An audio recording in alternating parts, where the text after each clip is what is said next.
Welcome to the Let's Talk About Food podcast, where I go into a deep dive on GI topics and questions you guys may have. If you're joining for the first time, my name is Dr. Islam. I'm a I'm a Mayo Clinic trained gastroenterologist trained at obviously the Mayo Clinic. I work at Lubbock Gastro and I take care of all GI issues. If you're new to this podcast, here's the format. I try to go to a deep dive on a topic, answer questions on that topic, and towards the end, I answer any live questions you guys may have as well. So if you want to answer a question for me, a couple ways you can get a hold of me. So number one, obviously come see me in my practice. Number two, send us a DM or a message as well. Or if you're interested in joining the live stream, I go live on my social media channels, YouTube, Facebook, Instagram, and all the social media channels are around 7:30 p.m. or 7 p.m. Central Standard Time as well. Well, on today's episode, we have a couple topics I'll talk about. Number one, I want to reflect on Kate Middleton's quote-unquote diagnosis of cancer. We don't quite know what it is, and the rise of cancer we're seeing in younger individuals. We're also going to do a deep dive on fatty liver. We'll discuss exactly what is fatty liver disease, what are the symptoms, how do we diagnose it, how do we treat it, and on the very last segment, we'll talk about some of the questions you guys may have on the live stream as well. Once again, if you're joining me live, don't forget to smash that like button, like, share, and subscribe, and also let me know on the comments what questions you guys have as well. So let's go into topic number one, Kate Middleton. So you may have seen in the news last week where at the age of 42, she underwent some sort of abdominal procedure and was found out that she actually had cancer and she was going to get preventive chemotherapy. Now, obviously, I don't know what's going on. I'm not her doctor. No one going to presume what her diagnosis is. We can have a guess based on what type of surgeries she had. But what I'm talking to you right now is what we're seeing in the rise of cancer in younger individuals. So maybe 10 years ago when I started GI, it was unheard of to have a patient come to see me who was less than 50 years old. They were having concerns about their issues, about their bowels, their gut, their body, or even worried about cancer as well. And we have seen just this tremendous uptick in all sorts of cancers in people less than 50 years old, whether it's colon cancer or rectal cancer, which is what I see on a constant basis, esophageal cancer, breast cancer, ovarian cancer, endometrial cancer. We're seeing more and more younger individuals developing cancer, and we see this in a substantial number of patients. Now, the vast majority of cancers that we're seeing in less than 45 or less than 50 are in the colon and the rectum. But also there's been a rise in pancreatic cancer, breast cancer, and OB/GYN cancers in younger individuals. Why is this the case? This is a question that's been baffling us in the medical field for the past couple of years. It's even got to the point now where we changed the guidelines of when to get a screening colonoscopy from 50 to the age of 45. Now, there's a lot of speculation as to why we think maybe younger individuals are developing these cancers. We think it may be a combination of diet, environments, microplastics, who knows? But we do know that there is a substantial rise that's going on here. My personal theory is that it's a combination of all the above. Let me explain in more detail.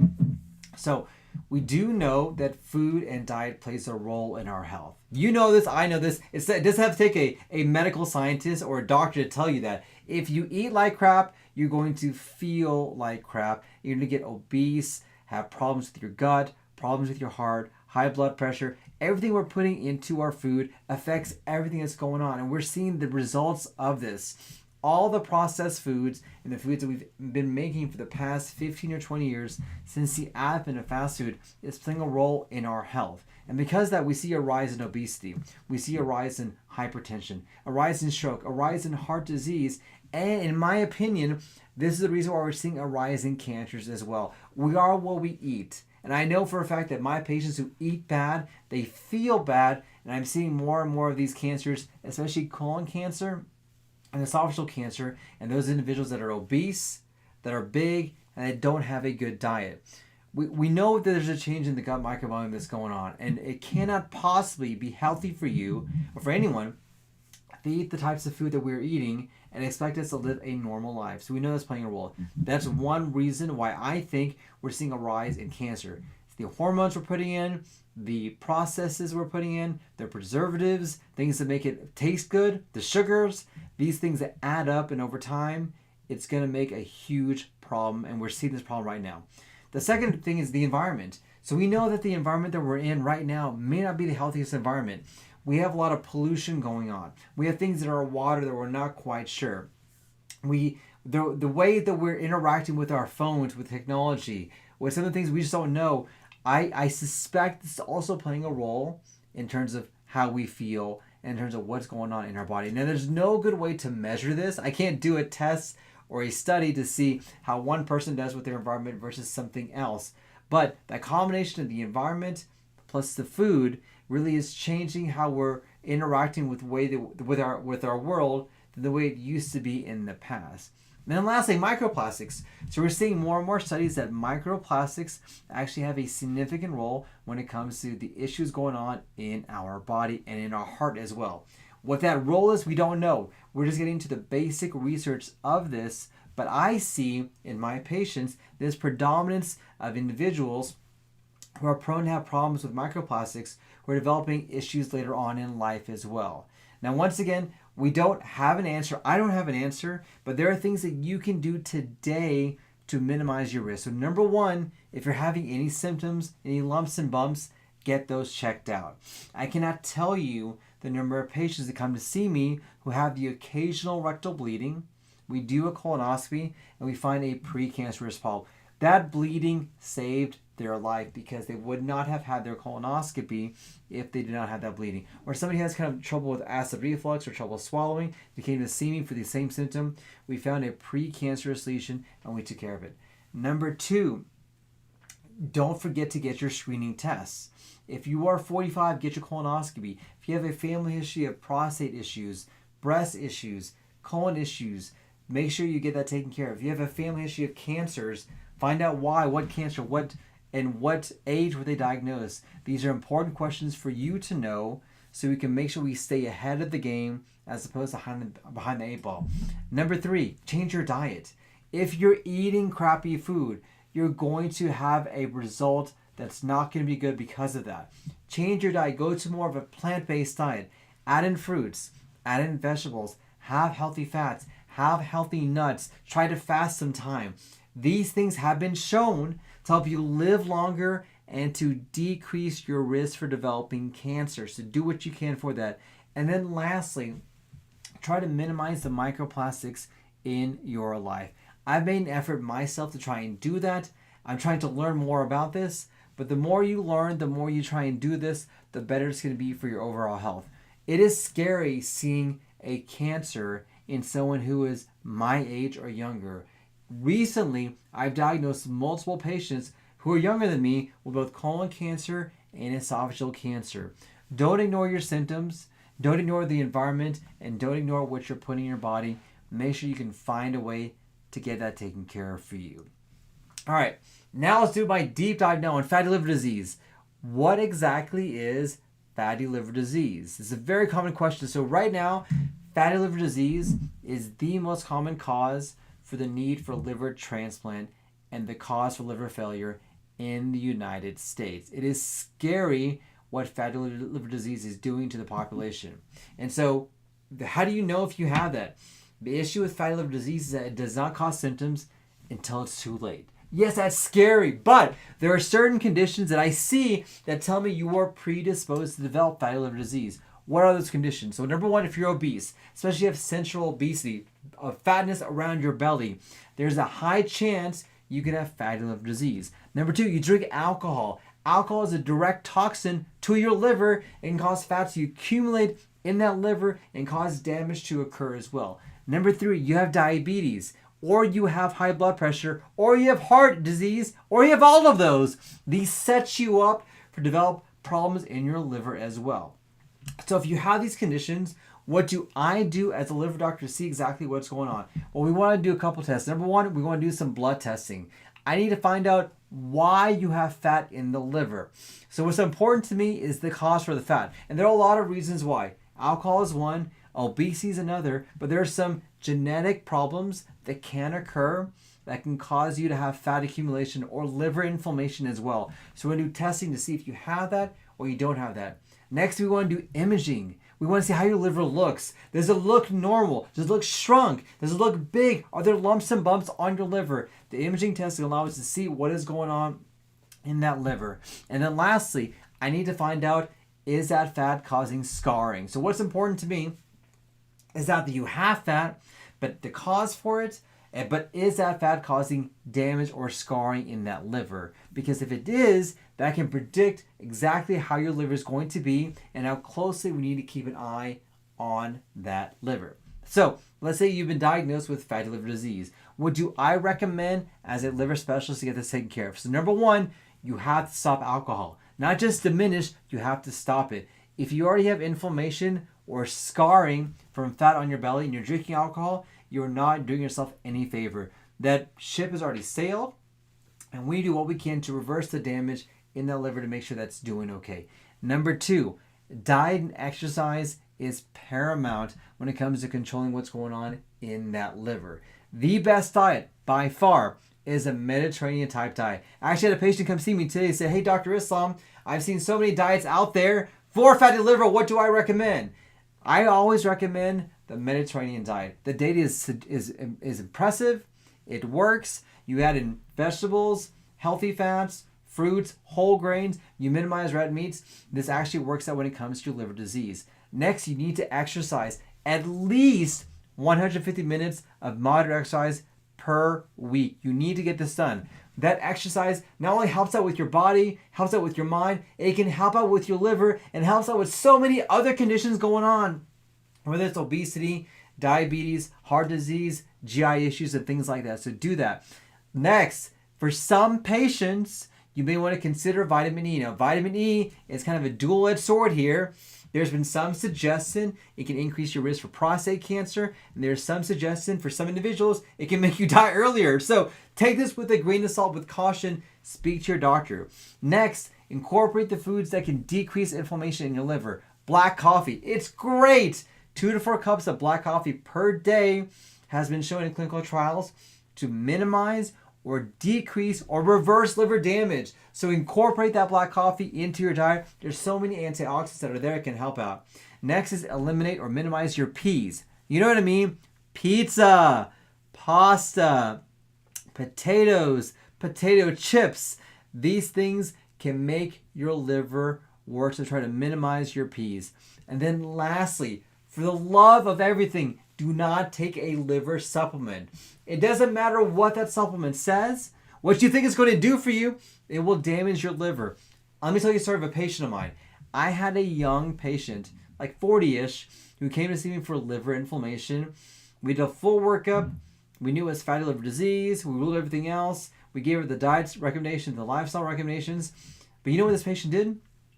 He ended up taking a liver supplement, because the supplement told him it would take care of his liver disease, it would detox his liver.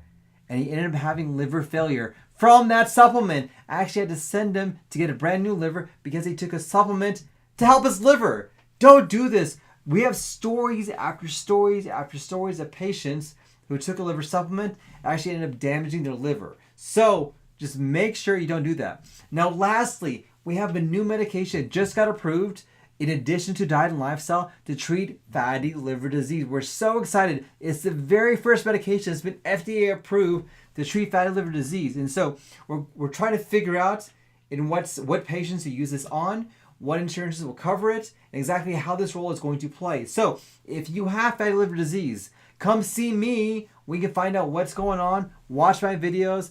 We can do a deep dive to find out the true cause so we can get you taken care of. If you have the risk factors for fatty liver disease, come see me as well. We can do screening for you. We can see exactly what's going on and hopefully get things taken care of you. If you're interested in getting your liver taken care of, we are the liver specialists. Subscribe and watch my videos, and don't forget to come see us so we can find out exactly what is going on. All right, that was section number 2 there. So perfect. So let's go into some of the questions you guys may have as well, and let me see any deep dive, any questions on there. So one question that was asked, How can you prevent diarrhea with weight training? Well, it's a very good question, and I'm glad you asked this. Don't be embarrassed. So the question then becomes, why do you have diarrhea when you're training weights? Well, let me ask you, are you taking a pre-supplement? That may be it. The pre-supplements that people take have two main ingredients. Number one is coffee or caffeine, which is a stimulant for your gut. So that may be the reason why you're having diarrhea. So kind of watch your pre-workout, but also the type of protein that you take. I am very sensitive to protein myself. So I know there's certain proteins I can't take that cause me to have diarrhea. So the first thing I would check is make sure you're taking your pre-workout. What's in your pre-workout? Adjust that, change that, see if that helps out. Next, if you've done that and it hasn't helped out, try to see if you can increase the amount of fiber in your diet before you work out. So add in fiber to your protein drink or protein shake to see if we can hopefully allow you to get things better as well. And then lastly, sometimes you may need to take something like an Imodium to help out when it comes to slow things down and to also allow your bowels to help out. It's a very common problem to have, but the first thing I'd recommend is you change your pre-workout, see if that helps out, see if that adjusts some of the issues that are going on there as well. It's a great question that you asked. Perfect. So another question I was asked, hey, Dr. Islam, what are my thoughts on milk thistle? All right, this is very controversial here because I'll tell you for some individuals, it may or may not work. Let me tell you the objective evidence. So the objective evidence suggests that milk thistle can help out with some people and some individuals who have liver inflammation. Now, what I stress with this is that we're not quite sure if this is what the exact data says for this. We're not quite sure on that. I wish we had better data that can tell me taking milk thistle will actually help out with your liver. So let me tell you what I tell my patients. Milk thistle may be number 7 on the things I want you to do. So the first thing, stop alcohol, or minimize at least. Number 2, change what you're eating. If you're eating like crap, you're going to feel like crap. Number 3, add in coffee. Number 4, exercise. Number 5, consider going on a Mediterranean diet. Maybe number 6 and number 7, number 8 will do milk thistle. But don't do this first and not do the rest because that's not going to work. There's no easy way to get your liver taken care of besides doing the hard things. Now, if my patients do this, and they want to do milk thistle, and there's no reason for them to be on it, like they don't have a condition like cirrhosis, which would make me want to make sure you don't do that, then I possibly would recommend that in that patient, but it's very individualized. But I would tell you, do the first things first, get your stuff together, get that taken care of, so we can make sure that your liver is taken care of, they're doing good as well. All right, perfect. All right, good. Next question. Hey, Dr. Islam, I've had some pain in my bottom. What are some causes for that? So it's a great question, and I see this all the time. So not only am I a liver doctor, I'm also a poop doctor. So there are a couple of reasons why people can have pain in the bottom. Number 1, the first thing we check for is what's called a fissure, which is a tear in your rectum.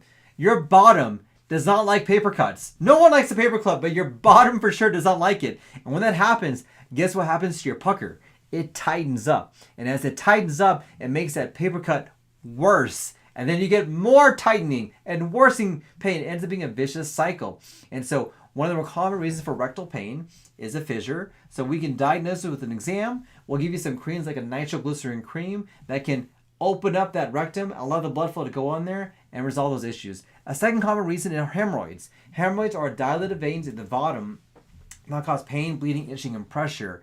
And you don't have to suffer from hemorrhoids. Certainly you can use over-the-counter topical treatments to help out, but we can get those hemorrhoids fixed. We do it in the office. It takes about 15 seconds to do. It's quick, it's easy, it's typically painless. We can get that taken care of for you. But also, rectal pain can be a sign of something going on inside that rectum. A common condition is called ulcerative colitis. Ulcerative colitis is a chronic autoimmune disease in which your body attacks itself to cause bleeding, diarrhea, but also rectal pain. It's called tenesmus, and that can also be a sign of ulcerative colitis. So in those individuals, if they have the right scenario, they have bleeding with diarrhea, we may want to consider a colonoscopy. And then lastly, don't ignore this. This also could be a sign of cancer.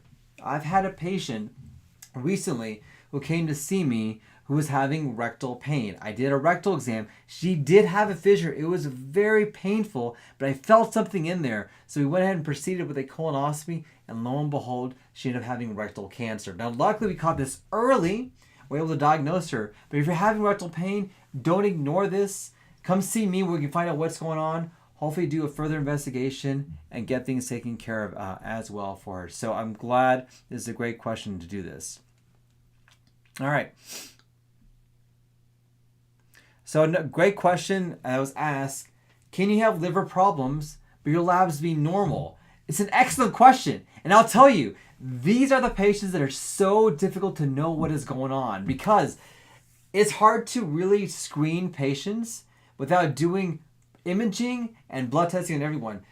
Most cases, if you do blood testing and you see elevation of your liver enzymes, then we can use that as a way to kind of see what's going on. But if your liver enzymes are normal, then you really just don't know. And so it's an excellent question, and I don't think we have a good answer. What I'll tell you is that if you have the risk factors for liver damage, or for example, you drink a lot, you're obese, you have diabetes, you have heart failure, you have high blood pressure, and you're worried, you may want to consider not only doing a blood testing, but also maybe doing some further imaging to see the scarring in the liver to make sure it's not scarred over.